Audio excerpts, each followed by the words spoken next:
buenos días.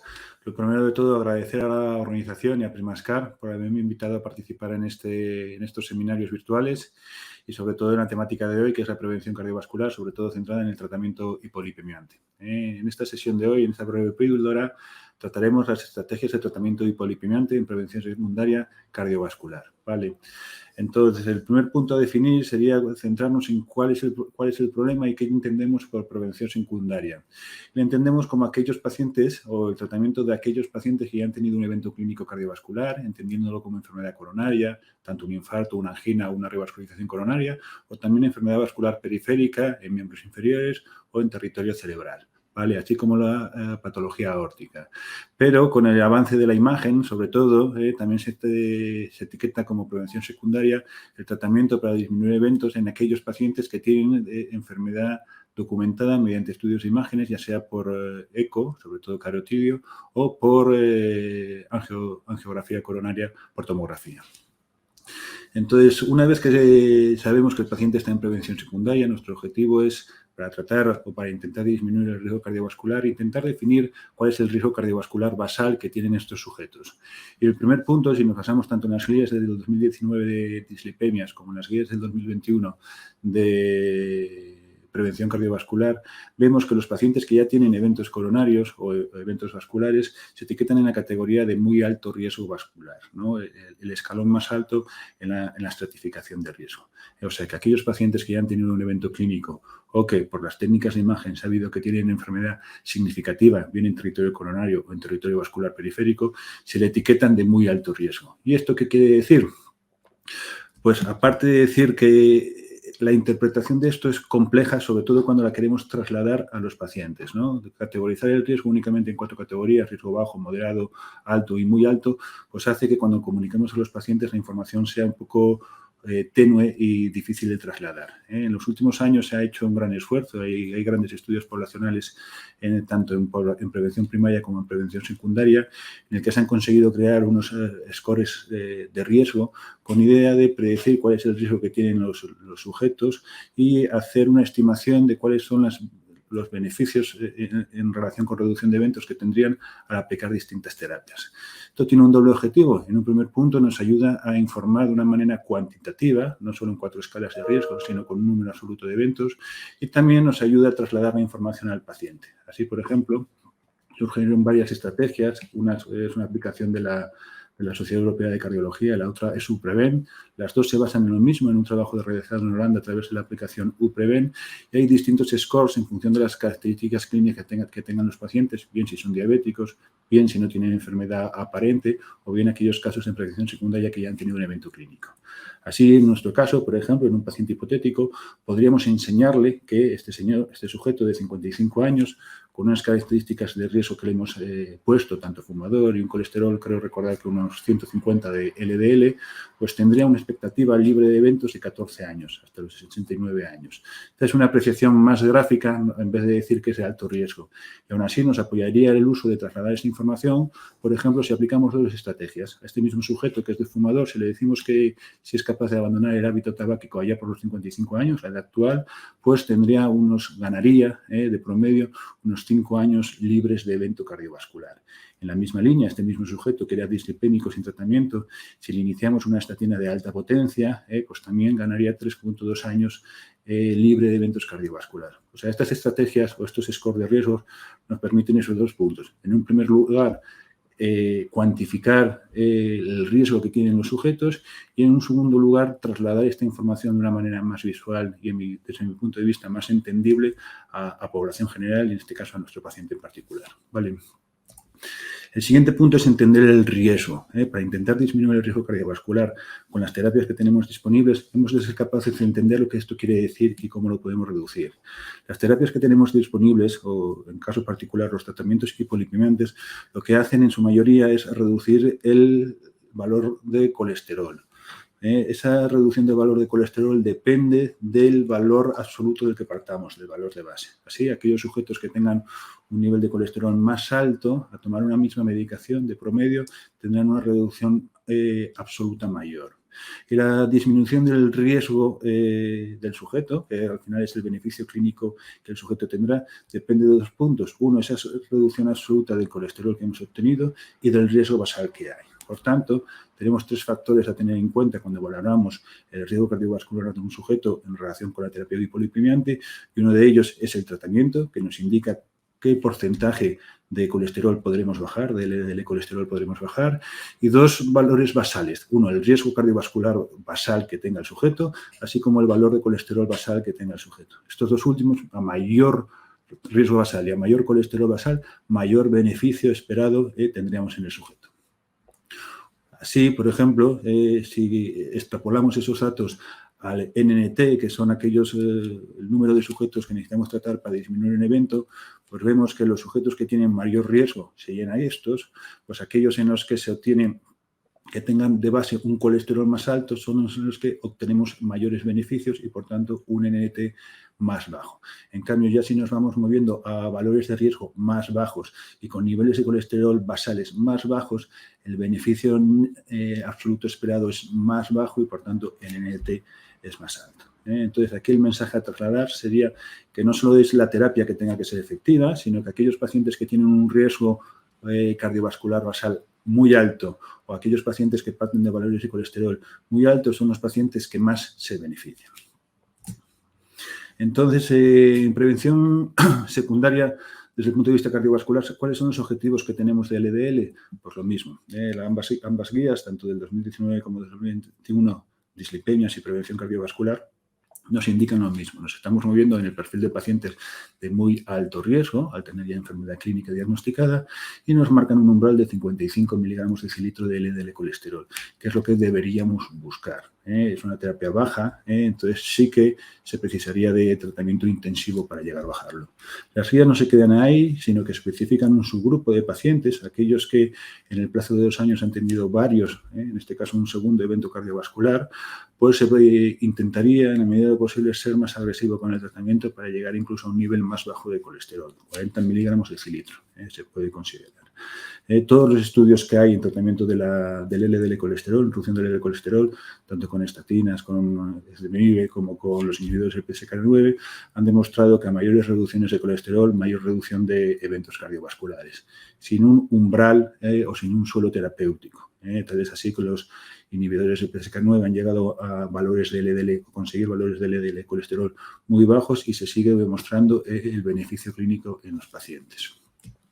Entonces, una vez que marcamos, tenemos el riesgo del paciente, conocemos el objetivo del LDL al que debemos llegar, ¿cómo lo conseguimos? Pues también es sencillo en parte porque al día de hoy tenemos pocas armas terapéuticas. El principal grupo terapéutico son las estatinas, muy conocidas, multitud de ensayos clínicos y metaanálisis que hablan su eficacia y también son conocidos sus efectos adversos. Por tanto, es un fármaco que es fácil de manejar en cierta medida, aunque luego hablaremos de los efectos adversos. Y una vez que ese fármaco, si no es efectivo o no es tolerado, tendríamos el ezetimibe, que también es capaz de disminuir el colesterol, y un tercer fármaco son los inhibidores del PCSK9. ¿Vale? Esta escalera terapéutica o la aplicación de estos 3 fármacos se suele recomendar en una escalera terapéutica, iniciando primeramente el paso con una estatina de alta potencia. Decimos alta potencia porque como son pacientes de alto riesgo cardiovascular, el umbral es muy bajo, 55 miligramos de decilitro, y habitualmente para llegar a esos umbrales o para conseguir una reducción mayor del 50% de niveles basales hay que utilizar estatinas de alta potencia. Si a pesar de ello el paciente sigue sin haber conseguido objetivo, se puede valorar el añadir un segundo fármaco, en este lugar, por temas de costo-eficacia, el ezetimibe, por ser más económico. Si a pesar de ello no se llega a conseguir el objetivo, nos quedaría la opción de añadir el tercer fármaco, la tercera en la escalera terapéutica, que sería un inhibidor del PCSK9. Estos son los tramos que hay. A día de hoy, tanto el uso de la estatina como el uso de ezetimibe se puede realizar en atención primaria, a través de los médicos de atención primaria. La indicación del uso de los inhibidores del PCSK9 habría que hacerlo en consulta especializada, dado que para su financiación necesita prescripción del visado. Entonces, si hubiese algún paciente en los que viera, aunque luego los comentaremos con los casos clínicos, que se pudiese beneficiar de estos fármacos, lo ideal sería que desde la atención primaria se contactase con especializada, bien a través de consultas virtuales o consulta presencial, para valorar su indicación y si es así su uso. Entonces, tenemos algunas consideraciones especiales que tener en cuenta en relación con el tratamiento hipolipemiante. Yo querría considerar dos cosas. Uno es las personas mayores, entendiendo personas mayores aquellas por encima de los 70 años. Ha habido mucha polémica o se ha hablado mucho sobre el papel beneficioso de las estatinas en este subgrupo de población. Y hay que separar dos nichos. Uno de ellos es la prevención secundaria, que es de lo que estamos hablando hoy en esta sesión. Y en prevención secundaria lo que se ha visto es que tanto el tratamiento con hipolipidemiante, con estatinas, con cualquier terapia, mayoritariamente con estatina porque la que más está estudiada, es igual de efectivo en población añosa que en población no añosa. ¿Vale? Entonces, el hecho de que una persona sea mayor no tiene que ser un criterio para excluirlo o para que no recomendar un tratamiento hipolipemiante en prevención secundaria.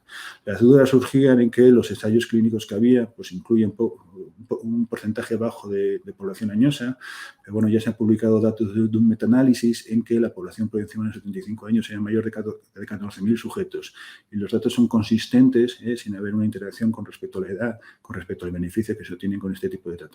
Por tanto, prevención secundaria, paciente mayor de 80 años, sin que tengan comorbilidades que hagan que los efectos adversos de las estatinas sean mayores, la indicación sería la misma. Estatina de alta potencia, idealmente llegar a alta potencia. Pacientes añosos se recomienda empezar con estatinas de dosis media para disminuir la incidencia de efectos adversos, pero llegar a alta potencia si es así. Distinto es en prevención primaria, donde el beneficio es algo menor, y ahí el nivel de recomendación es más bajo. ¿Y qué sabemos de los efectos adversos de las estatinas? Como os comentábamos antes, las estatinas son un fármaco muy conocido, hay muchos ensayos clínicos y muchos estudios observacionales sobre lo mismo. Por tanto, los tipos de efectos adversos, así como su incidencia y su impacto clínico en población, son muy conocidos. Los más característicos o de los que más se ha hablado son algunos de ellos que están probados con un mecanismo causal, como puede ser la miopatía. La versión más grave sería la radiomiolisis, que si bien es una patología que está demostrada que puede ser producida por las estatinas, su tasa de incidencia es muy baja. Se estima, con datos de los ensayos clínicos y población real, que habrá un caso por cada 10.000 sujetos año que desarrolla una miopatía significativa clínicamente y al suspender el tratamiento revierte. Asimismo, con los datos del estudio Júpiter se ha visto que ha habido un aumento o que el tratamiento con estatinas produce un aumento de la diabetes tipo 2, sobre todo en el perfil de pacientes que tenían características basales propias de prediabéticos. O sea, pacientes que tienen un riesgo de debutar a diabetes, considerados prediabéticos, tenían una mayor incidencia de paso a diabetes por valores analíticos.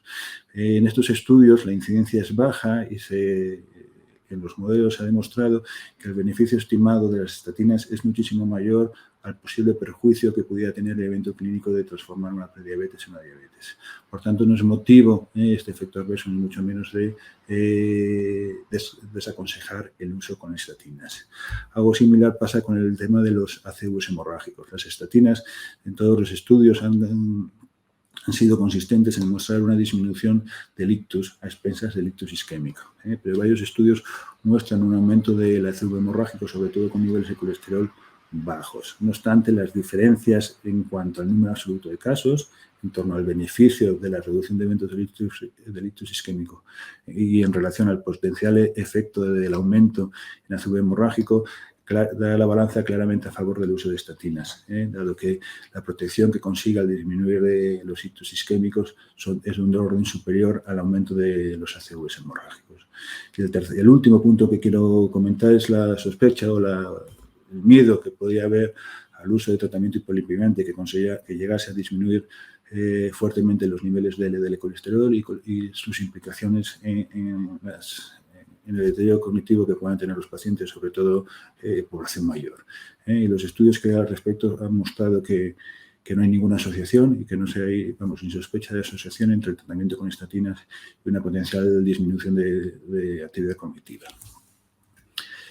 Y, en principio, el efecto adverso más frecuente, sobre todo más temido por nuestros pacientes, es la clínica de mialgias. En los ensayos clínicos, si bien es verdad que la población está seleccionada, y bien es verdad que al estar seleccionada, pues los condicionantes que favorecen la aparición de mialgias son menores en esa población, no se ha visto que hay una mayor incidencia de mialgias en el grupo tratado con estatinas que en los grupos controles. En cambio, en estudios observacionales hablan de efectos reportados por pacientes en torno a 10, 15, 20% en función a ello. En un ensayo clínico que intentó responder esta pregunta, parte del ensayo se realizó de manera ciega, los pacientes no sabían qué tipo de fármaco estaban recibiendo, si fármaco o placebo, y se usó una extensión del estudio de manera abierta. Ahí se vio que la tasa de la incidencia, digamos, de cómo reportaban los pacientes las mialgias aumentaba en el momento que conocían que estaban bajo tratamiento con estatinas. Eso lleva a decir que si bien las estatinas, que la parte de ese incremento de las mialgias en el grupo de estatinas es por un efecto nocivo, digamos, nocebo, que es que los pacientes conocen que están bajo tratamiento con estatinas y bien por el miedo de, o por la sensación de, o conocimiento previo de, son capaces de reportar con más frecuencia ese síntoma. No obstante, sí que pacientes con estatinas reportan de manera sistemática estos efectos, las mialgias, y de las guías europeas de cardiología se ha comentado un algoritmo, se expresa un algoritmo sobre cómo poder manejar a estos pacientes, que es el que se expresa en pantalla. Los pacientes que tengan síntomas de mialgias compatibles con toma de estatina, la idea sería hacer una primera determinación analítica de CPK por ver si está alterada o no, o si incluso está altamente alterada, que sería un cuadro de radiomolisis, y si está así, pues suspender la terapia durante un periodo de 2, 4 semanas o 6 semanas en función del valor que tenga de CPK, y una vez resuelto, intentar reintroducir a dosis bajas. En el dado caso de que los pacientes tengan recurrencias clínicas de estos episodios de mialgias, a pesar de haber intentado cambio de estatina, dosis bajas, días alternos, distintas estrategias, porque pues la idea sería cambiar de fármaco, bien añadir ezetimibe, bien añadir un inhibidor de PCSK9 cuando esté disponible. Pero la idea, en un primer lugar, sería intentar hacer este ensayo de retirar medicación, control de CPK, retirar medicación, hacer reintento de medicación con dosis menores, incrementar levemente la dosis máxima, porque muchos de los mialgias reportadas en relación con estatina no guardan una relación causal con ella. Entonces, para que los pacientes se puedan beneficiar de su uso continuado. Y esto sería todo, y muchas gracias por la invitación. Un saludo a todos.